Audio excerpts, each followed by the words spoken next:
How are you going? I'm good. How are you, Harry? I'm going very well. I'm going very well. Very good to see you. Let's get right into it. What colour are you as a tutor? I feel like I'm like a blue, like a light coloured blue. Is that because the walls are blue? Oh, no. Yeah. We're just like embodying the place. I embody the place. Yeah, exactly. Bringing that spirit to people, but also being able to like be calm too with my students. Very good. If you were to be a character, like a fictional character or a character from like a book or a movie, what character best encapsulates Annie, the tutor? I'm a mix of like putting Mrs. Honey from Matilda and Matilda. You're the second person to say that. I love it. Oh, really? No, it's a beautiful answer because I love Matilda and just Roald Dahl. Yeah. More broadly. I feel like I have like a soft heart, so I'm quite like empathetic with my students and they kind of like resonate with me. I feel like I have that knowledge to give to my students with like the Matilda side of things. Yeah, very cool. Have you read Matilda or is it like a movie thing? I have read Matilda and I've seen the movie and then I've seen like the adaptations. They've put like musicals out now. Roald Dahl is just like an excellent author, and I agree. Another author that's also quite an awesome author for younger kids in particular is David Williams. I haven't heard of David. Yeah, he's like an author that writes like children's books, kind of like young children, I would say between like 8 to 10 maybe. Would I've heard of any? Gangster Granny. Gangster Granny. That's a great name. And he even became a judge on one of those talent shows, you know, like like an X Factor Idol type thing. Yeah, those. Wow, okay. He'd be a man of many talents. That's it, exactly right. Is there a certain phrase or a few phrases that you might be caught saying? I always say like, look at the bigger picture. That's what a lot of the times I say to my students. Or don't stress the small stuff. I would say a big one is like, you'll look at this in 10 years time and it's not gonna like melt your life away. Like, that's super cool, right? Yeah, I think some people just stress the small stuff, and it's like, look at the bigger picture. There's many other things you're going to have to worry about later down the track. You're encouraging the students to like zoom out. Yes, but not always as a way of dealing with challenge, but just as like a general life hack. Yeah. More generally, wow, okay, that's really cool. Assignments, individual or group? Individual. School uniforms, yes or no? Yes. How long have you been tutoring for? Oh, I've been tutoring for such a long time, Harry, to be honest. Over 5 years now. Quite a long time, but it's very rewarding. 20 or 21? End of 2020. End of 2020. Wow, that's crazy. That's very cool. What made you want to get into tutoring, I guess? I just really enjoy helping other people, in particular, like the younger generation, and just seeing them grow and like improve if they're struggling with something, or I just find it's so rewarding seeing someone else grow and have their like little light bulb moments, I guess you can say. So yes. Oh, very cool. So tell me, if you could redesign the school system, what are 3 things you would change? Okay, one would be placings of students, like that first, second, third. It just makes students way too competitive. But like, can I say, I love how quickly you started answering. Like, it's like, I've thought about it before. I have my 5-step plan. I will give it to you right now. Yeah, no, that's exactly right. Placings, it makes students so competitive, and they get like so disheartened when they're like that 1 point difference from first place. And I'm like, you're still just as good. But it's because that it's like that they're getting a medal for it. Do you mean like end of year placings, like you wouldn't have a ducks and stuff? Yeah, I think you just graduate because you all finished and it was great. Yeah, yes. End of the year, would you have like a? I would. Okay. I would give ones for like persistent, like effort and things like that, like seeing students that are trying and things, because sometimes you have those naturally gifted students and you have the ones that are trying and might not get the same mark, and they're not being recognized for like the same work, but it's just because that person got like that higher mark. Yes. And I think the reason why I say about that, like for redesigning the school system, is because growing up, I lived overseas, and that wasn't the case. In other curriculums, they don't have that. So so there's no end of year, you got first, you got second, you got first. Next subject, you got first. Yeah, they don't have it in, let's say, the British curriculum from when I like experienced it and things like that. They'd never had like that. Primary school, high school. There was no form of ducks or anything. Whatever. You just knew your higher performing students, like I said, but they never had. Like, and they would give like what, worked hardest or something. Yeah, they would give like academic excellence or things like that, and it rewarded those kids that actually really tried, and they didn't ever might have not got the top rather than results. Yeah. Okay, the devil's advocate. Sorry, because I love this in theory. I think it causes more problems than it solves. But I love it in theory because a growth mindset. You want to reward effort, which a student can control, as opposed to results, which they can only control indirectly. Like there's a lot that goes into results, so that you can't control that to a large extent. Like you can indirectly control results, but effort you can control right here and now. Like you can control the homework you do that night. Results are the kind of thing you have to long-term plan for. It's like a more difficult, and more of it's out of your control. So I agree, you definitely want to focus on effort. How do you determine which kids worked hard? How do you measure that, I guess? That there would be an award for like those people that got first, second, and third, but don't place it as first, second, and third. Right, just top 5. Yeah, or something like that. Because like I think it puts like some of those young, like lower performing students a bit down, that they're like, and it's especially like when kids get like those report cards and they're like, oh, I'm 20 out of 20th in the class. And it's just like, makes them think like, what's the point of trying if I'm just going to be at the bottom of the class? So it's just like band, as opposed to like individualized. Right. Okay, that's interesting. So you just have an award for top 3. Yeah. Academics. And I say that, award for like top 3. And I say that because like some of my students that I've had over my course of tutoring have come to me and being like, oh, I'm second or I'm third. And like, they're a bit down in the dumps because they're so close to that first place, but they just aren't getting it. And if it was like a need to overtake someone, it's like creates unhealthy competition. Yeah. And then people don't want to like help each other out. And it's like, especially in those later years of schooling, that's you've got to be together and help each other to get over the line, because at the end 100%. Of the day, you are kind of dictated by how everyone else goes. 100%. So I think, just getting rid of that placing would be definitely something I would. No, and that made me sad. I remember seeing this at a few schools, mainly girls' schools, weirdly, where like whoever was second or third, say, would ask whoever was first, how do you do this question, or can you share your notes or whatever? And they were like, no. I'm like, I remember thinking, what do you mean no? I don't understand. Like, like it was a bit like your mate just asked you for something. What do you mean? But it was like a normal response because I don't want to be overtaken by this person. Or that's exactly right. And I know, like personally, I was quite a high academic performing student, and so I was, in the top placing of my classes when I went through schooling. But it was just, you feel like there's that necessity, like to be competitive with one another, but really you should help each other and being like, oh, okay, correct. What do you need help with? And then you can kind of come together, and you might be better in one area and another person might be better in another area, and then you can kind of conquer 100%. It together. So, It also, and this is definitely something that you would have seen through tutoring, you learn something so much better when you have to explain. Like it's like the helping, the explaining, the going through things is probably the best way to learn it yourself.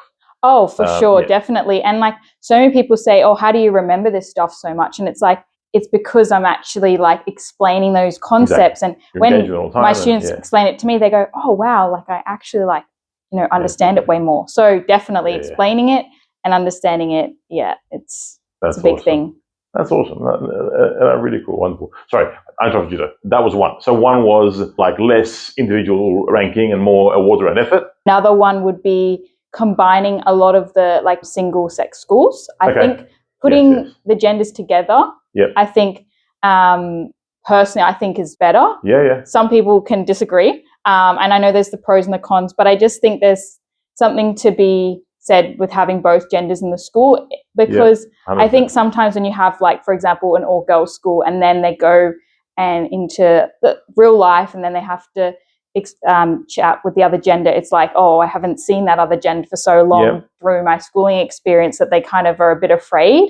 Because they're like unnatural bubble. I completely relate to this. So I went to high school and later primary school at an all-boys school. And yes, I definitely had that feeling. Kind of made me come out of my shell at uni in a way that I didn't at school. Because now there are girls around, and that was amazing. I wonder, like, what if I just had that from year 7? Or what if that happened earlier? I'm also working at Cranbrook now, at the same school. Just had girls in year 7 and year 11. So it's a really cool time to be there. Because you see I tutor a student from Cranbrook. So there you go. And they've told me their experience, because they're in year 11. So they're experiencing the girls, but they've said that there's not a lot of girls, so they still to the amount of boys. So I think it's like 40 girls, like 140, 150 or whatever. It's like, it's like a lot of 3 to 1, 4 to 1.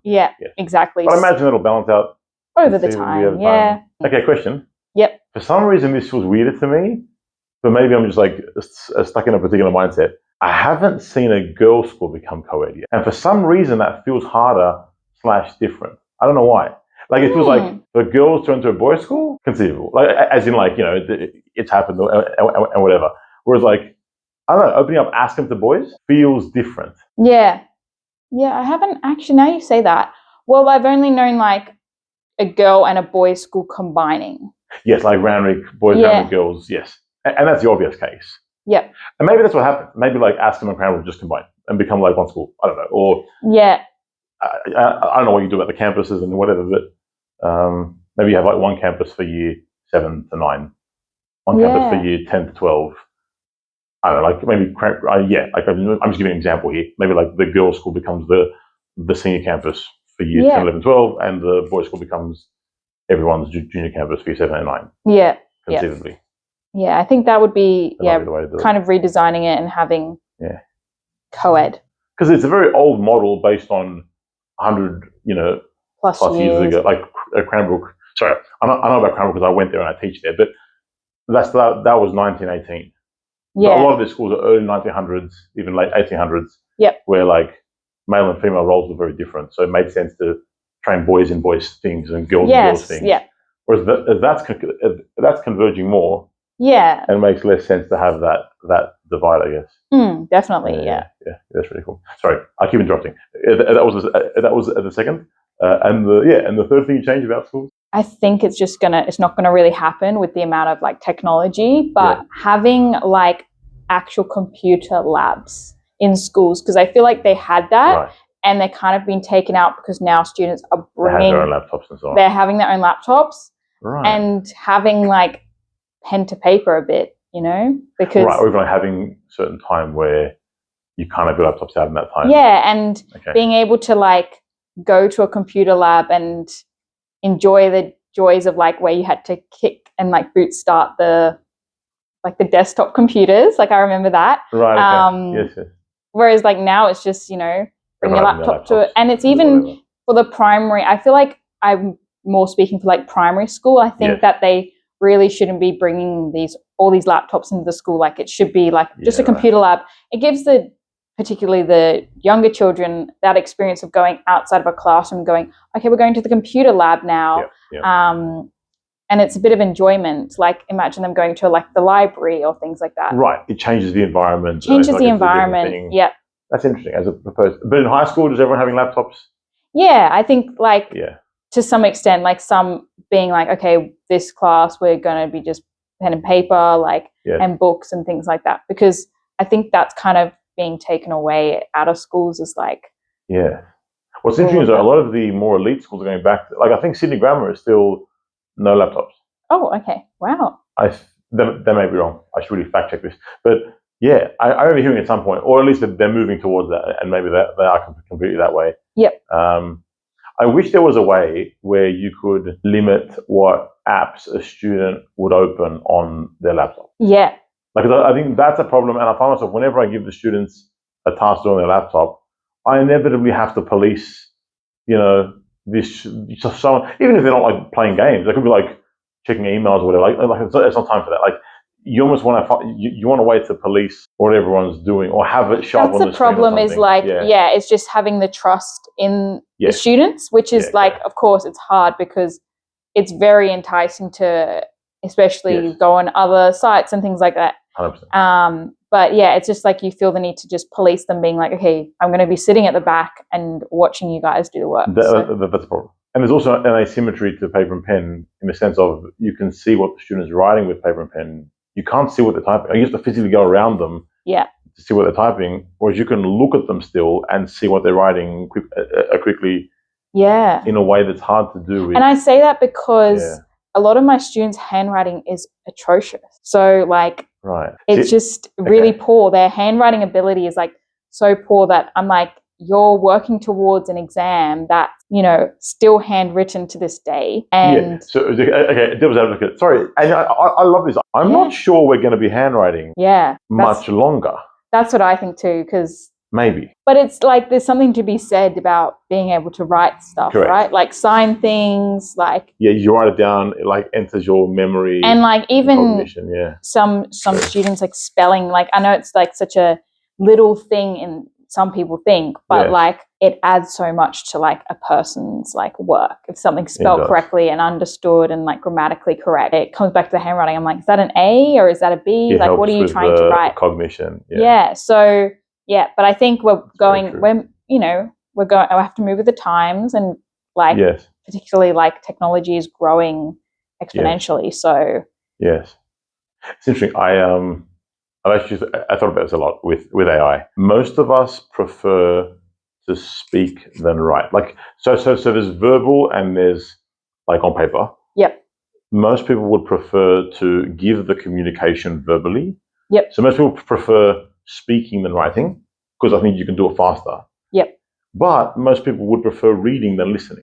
Is reading an audiobook reading? Do you mean listening to an audiobook? Yeah, sorry. Like, so reading, like people are saying they're reading an audiobook. So hold on. Do you mean they have a physical book in front of them and while they're reading the words with their eyes, they're also listening, or they're just listening? Listening to the audiobook, and they're saying that while they're driving or doing whatever. Yeah, so they're saying, is that technically reading? I do not call that reading. That's what usually. I would say I'm listening to an audiobook. Yeah. Which I do all the time. I haven't read a book in years. So I've listened to one every few weeks. Yep. Like I listen to audiobooks all the time. Like at the gym, I'm basically a zombie. Like I just go to the gym like 5:30 and I just zombie out. Yep. And listen to some audiobook. But I would never call it reading. Yeah. Some people like that was like I was in discussion with people about it. Yes. Like and saying, is reading an audiobook like reading? But technically it's I think the answer is non-controversially no. Reading is like I am using Braille is reading, I think. That counts. But you're somehow it's interesting. Braille counts to me. Yeah. I would consider Braille reading, but not listening. Yeah. That's a separate cat. Like either with your eyes or Braille, that's reading. With your ears, that's listening. Yeah. Phones in class, ban or allow? Ban. Laptops in class, ban or allow? Allow to some extent. Okay, right. Maths, beautiful or boring? Oh, okay. It depends. How do I tell Harry it's boring? No. Boring. Well, I tutor it, so there's a beautiful nature to maths, but there's also like a boring side to maths. Yeah, when it just works smoothly, like algebra, let's say, example. That's just beautiful. But then when you're like converting between like measurements, it's like that's boring. Like you're just drilling the same process you have to do before question. Yep. Arguably any art, martial arts, playing the piano, whatever, right? There's a sense of inherent beauty to that activity. That's why you do it. But then you just have to drill a million things. Like you can't become a great martial artist until you do like a gazillion punches. Like you can't become a pianist or I don't know, ballet dancer, whatever, until you do a lot of pirouettes, a lot of arpeggios and scales, or you practice the same piece a lot of times, right? Yeah. Like, is there more semi-depressing repetition of mindless activity involved in mastering mathematics than mastering the piano or martial arts? Like swimming. Okay. Maths is different to the others in some way. Yeah, well, they're all very different. They're all very, like, unique. I would say so. Like, there's different things to master in maths too. Right, different types of skills. Yeah, different types of skills necessary to master a concept in maths, let's say. I agree. So, yeah. So there's like more repetition and therefore potentially more resistance. Yeah. Yeah. So I think skeptically, we do a terrible job of, when I say we, I mean like generally maths teachers, but more society doesn't do a good job at realizing that maths is beautiful. Maybe I'm just like, maybe I'm just unnaturally attuned to the beauty of maths. I don't know, and it's just a personal thing. But I think if something is attractive enough, like if it's beautiful enough, you just suffer what you have to. Like if you love the sound of the piano that much, you will just practice a lot more than someone who's like, why am I doing this? I'm forced to do it, an hour a day, and I have homework on it, and why am I doing this? Like if you're inspired, like if you want to be a ballerina, and it's like a thing you really aspire to for whatever reason, you'll do your 1,000 pirouettes, and it won't be like, oh my God, why am I doing this? Like your feet will be bleeding, and you'll be like, okay, well that was hard. Like I'm not saying but you'll endure it because you want whatever's at the end. Like you want the mastery. Like you're motivated towards it. Yeah, well that's kind of like tutoring too. because like there's probably plenty of students that like are resistant and going, oh, why do I have to do tutoring? Or like, and some of them, you know, can be resistant, but then they look ahead and they're like, oh wow, like it was so rewarding, and like I got there in the end, and like I mastered the subject or the whatever concept they're learning. They'll be like, oh, I really understand it now. Like it's a breeze. It makes sense, right? Yeah. So I think like it just depends. Every person's unique, and it's like so dependent on who you ask. But I think that's cool. It can be. Yeah, I have this idea that like the point of education is to make the impossible obvious. Yeah. Favorite subject? English. Well, what subjects and year levels do you take? Like kindergarten all the way till year 12, kind of humanitarian subjects too. And then like the later kind of year 11, year 12, like those PE subjects, religion, CAFs, food technology. Yeah, kind of a range. And then level-wise for like maths, the standard levels for like year 11 and 12, and then English would be up to like those advanced levels and things like that. Yeah, that's awesome. Yeah. That's also very cool. And you mentioned, a while ago, you mentioned that you traveled. Yes. Yeah. Where did you? So you were born in? I was born in Australia. Yep. Right. And then did you go? And then from Australia, moved to New Zealand, and then from New Zealand all the way to England. Progressed to Indonesia and lived quite a bit of time in Indonesia, and then from Indonesia moved back to Australia. And then finished off school and university, and here I am today. That's so cool. And it'd be good, I imagine, it'd be good to have that experience, because it feels like, like the world must feel small, right? What does it feel like having, you know, grown up in a few places, I guess? Yeah, I think very rewarding. I think I've got a very different mindset than like a lot of peers and people I've kind of come into contact with over the years. I think some people that haven't had the opportunity to travel are a little bit closed in their mindset. And I think everything is this way. Because it's all you're exposed to. Whereas I think because I've engaged with, you know, different people, different cultures, even to school curriculums, I've just got that kind of breadth and knowledge of understanding. That's awesome. It was awesome. Loved it, every moment of it. So definitely worth it. So definitely travel when you can. It's the best experience you can have. Definitely. That's awesome. That's very cool. I see an example of like another closed-mindedness. Closed-minded to the other. I actually like to think, okay, I am closed-minded in a way that I'm oblivious to, and how can I see that? Like it's almost like a quasi-Socratic idea of like something like the open-minded person, simply the one who knows how closed-minded they are. Like as in, like I like the idea of like if you turn it. And I think traveling does that. Well, at least it does. Well, new experiences do that for me. I think they make me open-minded in the sense of I'm aware of my closed-mindedness more than I was before. And then I can question myself more, because it's not just true that it's this way. It's just because that's what I'm exposed to. I'm just going off an assumption that that's how it is. Yeah. But it's hard to do without seeing it from the other point of view. Like it's hard to do that without having another perspective. Yes. Yeah, for sure. Definitely. Yeah. Education, AI or human? Oh, human. AI doesn't have the emotions attached to it and like the relationships you build with students. So definitely human for me. That's awesome. I'm listening to an audiobook. There you go, listening. Called The Master and His Emissary, which is a non-fiction book about the left and right hemispheres. And how they work with each other.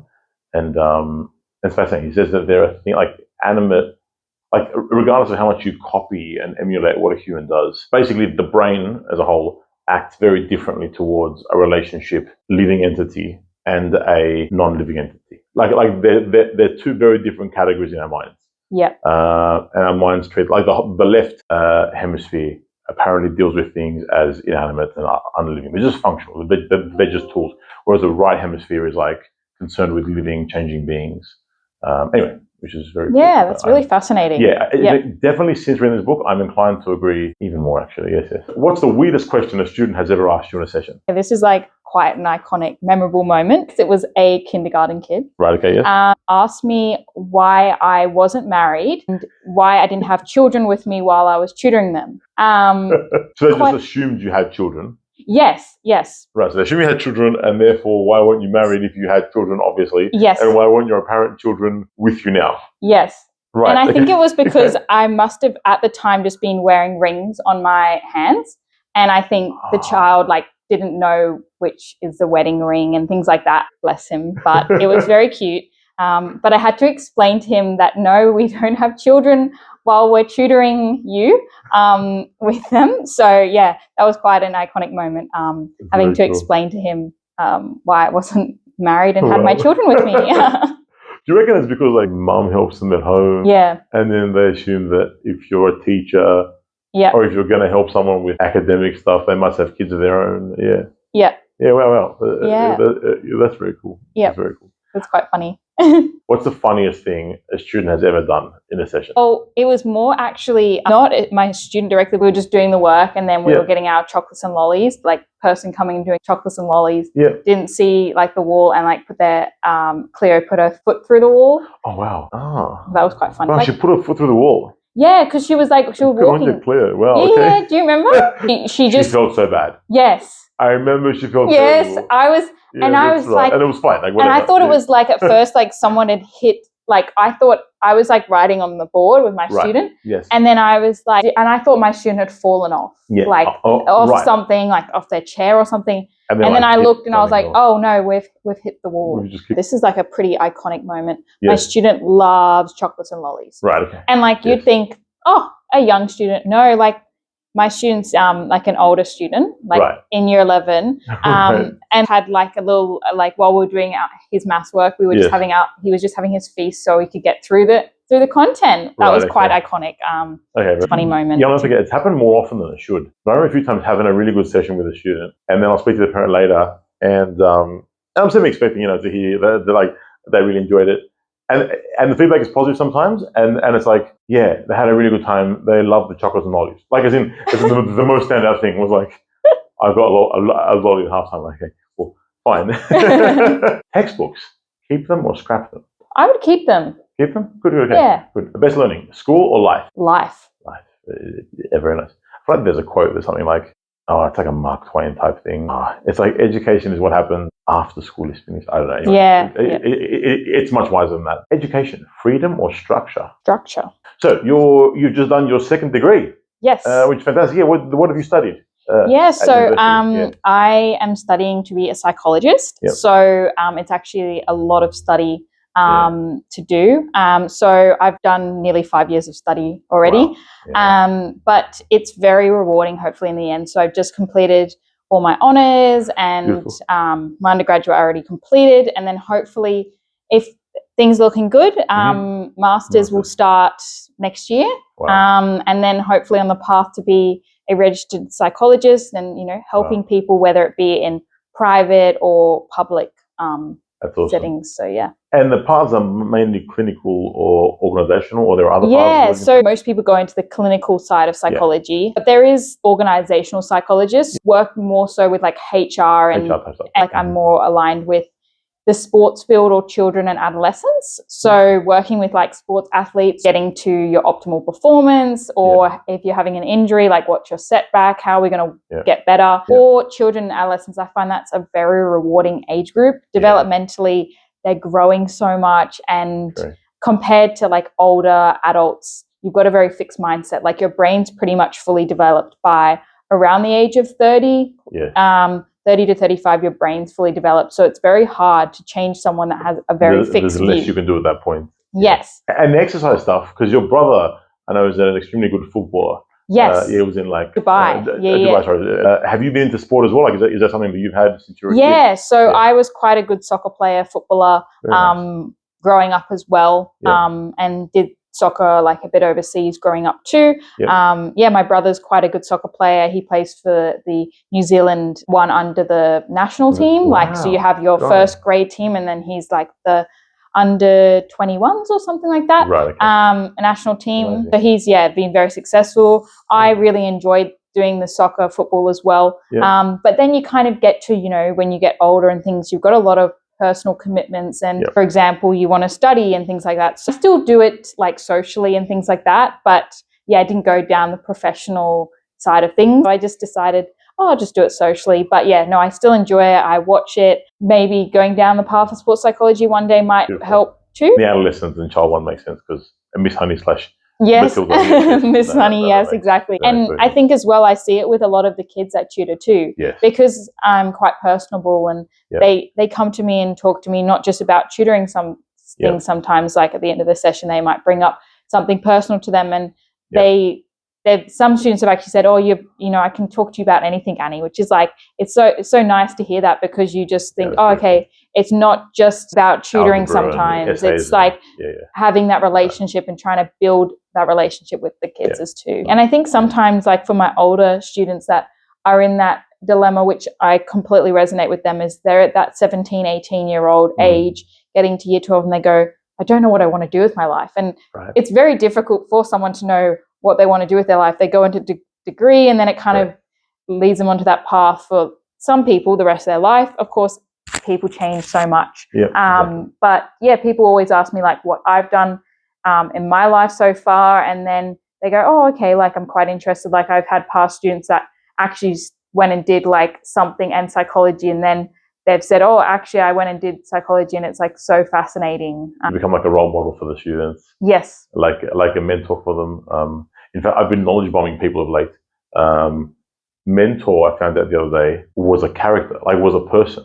Oh, okay. We were in the Odyssey. One of DCS's teachers, his name was Mentor. Like it was like George or whatever. It was just the character's name in the play. Wow, interesting. That kind of like makes sense though. Like it's completely aligned with when you think of like the definition of a mentor. Yes. So it probably has its roots from. It's pretty cool, right? Yeah. I just thought it was like a word, like I don't know, teacher or whatever, just like a word that means something. And but actually a person's name that then became the kind of person that would act like the person mentor did, I guess. Yeah. Obviously, you've given so much to your students, but what is it that you think you've probably taken away the most in terms of like lessons or memories from your students over the years? Being able to be adaptable. I think that's what I've taken a lot from my students, is being able to communicate differently and being adaptable, because I've had a range of students, a range of ages too. And I think that I've really learnt over the course of the time being here, like that I've had to adapt and communicate differently, because sometimes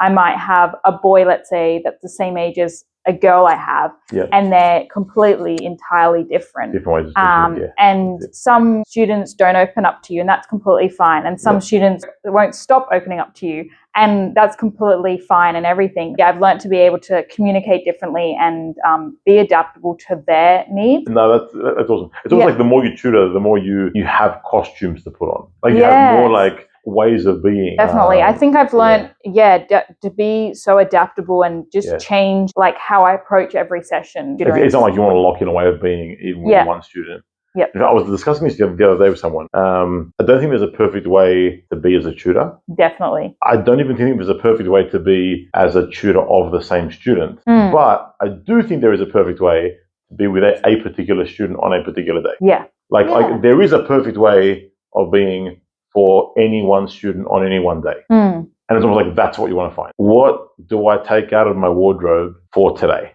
for this student? Definitely. It's a good way to think about it. Annie, you're amazing. Very nice to sit down with you and have a conversation. Yep. And all the best with the rest of your degree and everything you do in the future. Thank you. Thanks, Harry.